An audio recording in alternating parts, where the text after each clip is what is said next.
This was in the last 500 million years. There have been multiple ice ages, and within each ice age, there have been glacial advances and retreats. We are currently in an interglacial period from the last glacial advance, which in our area was the Laurentide ice sheet.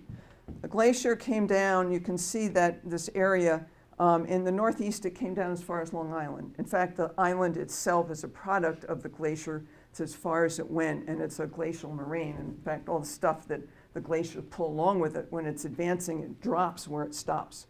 And so Long Island is just the garbage dump of the last glacier. So when it started, when about 2,500 years ago, the glacier started to recede. They don't really recede, they just start to melt. And what happened was it started to melt and water would drain down into the Champlain, what we know as Lake Champlain, but the very northern end, because the lake flows from south to north, the very northern end was still clogged up with ice. And so this huge lake developed that actually had to flow south. That lake was called Lake Vermont. It lasted for about 2,500 years.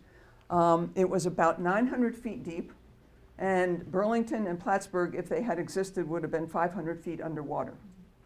And the lake extended to the base of the mountains. Now, on the Adirondack side, it didn't have to go too far because the Adirondacks come right down close to the New York shore. But on the Vermont side, that put it around Underhill. So it was a much larger lake than we think of as Lake Champlain today.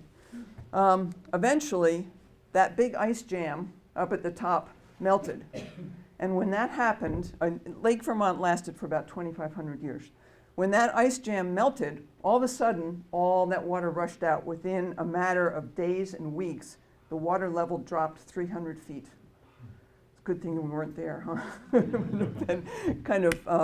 But because the glacier had been sitting on this land for thousands and thousands of years, it was depressed. It was 300 feet below sea level. So once all that fresh water raced out, salt water from the Atlantic Ocean raced in. And we have what this was called the Champlain Sea.